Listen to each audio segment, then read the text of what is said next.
आज के जो साधु हैं, ये तो सोशल मीडिया वाले साधु हैं। आप कभी ये सोचते हैं कि आपको भी सोशल मीडिया पर होना चाहिए? आपके सोशल मीडिया पर कितने फॉलोअर्स हैं, आपके नाम की कितनी रील्स बन रही हैं, कितने वीडियोस बन रहे हैं, लोग कितना फॉलो कर रहे हैं, लाइक कर रहे हैं? एक तो आप जानते हैं कि इलेक्ट्रिक मीडिया, एक प्रिंट मीडिया, मेरा मीडिया ये है, मुझे कुछ नहीं करना पड़ता, ये सब कर रहा, क्योंकि रामचरितमानस की चौपाइयां घर घर में नहीं है, घट घट में। टीवी घर में होता है, घट में नहीं होता। ये मीडिया घट में, हर एक के घट के भीतर है, तो वो करता है मेरे लिए सब कुछ। पर कभी आप चेक करते हैं सोशल मीडिया पर अपने आप को? नहीं, मुझे आता ही नहीं, मुझे ये देखना ही नहीं आता है। तो कोई यात्रा में होते तो बताते, किसी ने कहा, मैं न्यूज देखता हूँ जब रोटी खाता हूँ, तब भिक्षा खाता तो न्यूज देख लेता हूँ कि मेरे राष्ट्र में क्या हो रहा है, फर्क नहीं। न्यूज में आप क्या देखना पसंद करते हैं? मैं जो आता हूँ, आज तक में जो आता हूँ, और चैनलों में जो आता हूँ वो देखता हूँ, जो चढ़ा दे उसको देखता हूँ। कुछ उसे देखकर कभी आपको कोई दुख या खुशी की अनुभूति होती है? कभी कभी क्या है कि जो न देखा नहीं चीज बार बार दिखाई जा रही, बार बार रिपीट, तो आदमी के दिमाग में बार बार कोई चीज जाए। तो मीडिया का कर्तव्य है कि मस्तिष्क को स्वच्छ करना, बिगाड़ना नहीं। बापू, तिजोरी में भरा धन या संतोष से भरा मन, किसे चुनना चाहिए? संतोष से भरा मन। लेकिन लोग तो आजकल तिजोरी में भरा धन ही चाह रहे हैं, और आपके पास भी बहुत सारे ऐसे ही आते होंगे ये पूछते होंगे कि ये बताइए कि तिजोरी में धन कैसे भरें। नहीं, मेरे पास आने वाले समझ गए कि मेरे पास आने वाले का धन बढ़ेगा नहीं, कम होगा, वो पक्की बात है, क्योंकि वो परम धन पकड़ेगा, ये धन छूटने लगा। आपके हिसाब से पैसा बड़ा या परमात्मा? ये तो किसी बच्चे को, भारत के किसी बच्चे को पूछ लो, एक चिड़िया को पूछ लो, वो कहेगा कि परमात्मा ही बड़ा। लेकिन परमात्मा ये नहीं कहेगा कि मैं बड़ा हूँ, परमात्मा कहेगा कि मैं कण कण में हूँ, मैं हर एक हूँ। आप अक्सर ये बात भी कहते हैं कि आप सुधारना नहीं चाहते, आप स्वीकार करना चाहते हैं। जी। इसके पीछे क्या लॉजिक आप देखते हैं? क्योंकि हम तो सुधारना ही चाहते हैं। ज्यादातर लोग यही कहते हैं कि मैं सुधारने आया हूँ, मैं ठीक करने आया हूँ, मैं रिपेयर करने के लिए आया हूँ, वो स्वीकार नहीं करते। मैंने जो इतिहास देखा है, इसमें मैंने पाया कि सुधारक इतने सफल नहीं हुए और न विचारक इतने सफल हुए। राम स्वीकारक है, उसने अहल्या का स्वीकार किया, निषादों का, आदिवासियों का, इवन पत्थरों का, असुरों का, शबरी का, तो स्वीकार ने सफलता हासिल की है।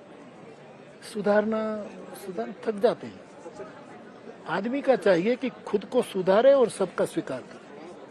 बापू, आपसे मिलने के लिए बहुत सारे युवा भी आते होंगे, और बहुत सारे युवा हमें बाहर मिलते हैं। आज जो हम देखते हैं, युवा बहुत भटका हुआ है। एक तो एम्बिशन को लेकर इम्बैलेंस है, और दूसरा है हर युवा को हम जो देखते हैं, या तो वो रिलेशनशिप में फंसा हुआ है या ब्रेकअप में फंसा हुआ है, और जो समय बच गया वो रील्स या वीडियो में लगा हुआ है या सोशल मीडिया में लगा हुआ है। इस युवा को आप क्या मार्गदर्शन देना चाहेंगे? मेरे पास वो युवा आते हैं जो भटक के थक गए और फिर मेरे पास आकर अटक जाते। पहले बहुत घूम लेते इधर उधर दुनिया में का, और मैंने ये देखा है कि हर जगह भटक करके वही मुरारी बापू, वही राम कथा, आज इतने मैं 65 ईयर से गा रहा हूँ, और लोग आते हैं क्योंकि हर जगह देख करके वो तो कहीं एक जगह अटक जाए, श्रद्धा में, गुणातीत श्रद्धा में, परम विश्वास में, परम आस्था में अटक जाए, ये जरूरी है। हमने ये भी देखा आजकल बापू कि जो धर्म गुरु हैं या जो मार्गदर्शक हैं, वो पावर सेंटर भी बन जाते हैं, और पावर सेंटर ऐसे बनते हैं कि उनके यहाँ बड़े बड़े नेताओं का, मंत्रियों का आना जाना हो जाता है। उनके यहाँ बड़े बड़े सेलिब्रिटी, फिल्म स्टार, बड़े बड़े उद्योगपति आते हैं, और फिर ये किसी भी धाम की जो असली ताकत है वो इस बात से आंकी जाती है कि यहाँ कितने बड़े बड़े लोग आते हैं। फिर सोशल मीडिया पर पोस्टर बनाकर उनका प्रचार किया जाता है कि ये बड़े लोग यहाँ आते हैं तो फिर हम भी चलें। देखो, आज हम बैठे आप और मैं ये परस्पर प्रीति से बैठे। परस्पर प्रीति कई प्रकार की होती है, इनमें यह भी एक परस्पर प्रीति है, धर्म और पावर, पॉलिटिक्स और धर्म, ये भी एक परस्पर प्रीति, एक दूसरे के आधार पर एक दूसरे चलते हैं, लेकिन सबको धर्माश्रित होना चाहिए। आज धर्म दूसरों का आश्रित होता जा रहा है, ये देश का दुर्भाग्य है, दुर्भाग्य। पहले धर्माश्रित राज्य था, आज छोटे छोटे धर्म राज्याश्रित होते जा रहे हैं। ये दृश्य अच्छा नहीं। वो इसलिए शायद क्योंकि धर्म वोट दिलाता है।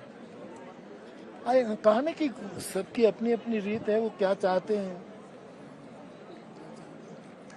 बापू, आपके बारे में कहा जाता है हनुमान जी मंदिर मंदिर सीता जी को खोजने गए थे, आज मंदिर मंदिर लोग सत्ता खोजने के जा रहे हैं। इतने में समझ जाए, पहले सीता की खोज की, भक्ति की, आज सत्ता की खोज। कभी किसी को देखा नहीं था मंदिर में, सब क्यों? सीता को खोजने कि सत्ता को खोजने, वो आप निर्णय करें। आप 77 वर्ष के हैं, आजादी से पहले आपका जन्म हो गया था, जब गुलाम भारत में आपका जन्म हुआ। जी, कभी आपने सोचा, और आपने सारे दौर देखे आजादी के बाद, अलग अलग जो फेज आए, राजनीति बदली, क्या आपने कभी कल्पना की थी कि आज जहां 2023 में हम जो बैठे हैं, जिस तरीके से सब कुछ चल रहा है, व्यवस्था है, राजनीति है, मॉरल वैल्यूज हैं, ये कभी आपको ऐसा देखने को मिलेगा? और आप तब भी अपने उसी रूप में रहेंगे? आदमी को सहज रहना चाहिए, आदमी में हिम्मत हो तो उसको मौसम बदले वो ठीक नहीं, आदमी मौसम को बदल दे। वो तेज है, वो कृपा है, वो करुणा। तो हम समाज बदलता जाता है, इससे हम अपने आप को नहीं बदलते। हम गंगा दुनिया कितनी बदल जाए, अपनी धारा नहीं बदलती, यमुना अपनी धारा नहीं बदलती। अध्यात्म अपना एक राजमार्ग है, ये छोटी छोटी पगडंडियों पर नहीं जाता। पर अब गंगा में भी क्रूज चलने लगे हैं, गंगा में भी गंगा भी कमर्शियल हो गई है, गंगा का जो गंगा जल है वो भी बाजार में बिकने लगा है।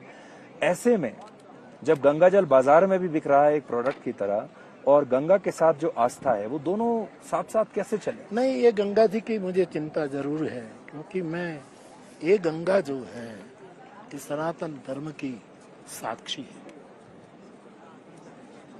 भारत में क्या होना चाहिए, क्या हो रहा है, इस सब की साक्षी गंगा है। इसलिए कैसे भी वो प्रदूषण से मुक्त होनी चाहिए। कुछ साल पहले कोई सरकार थी, योजना बनी थी, मुझे नहीं लगा कि कहाँ तक पहुंची।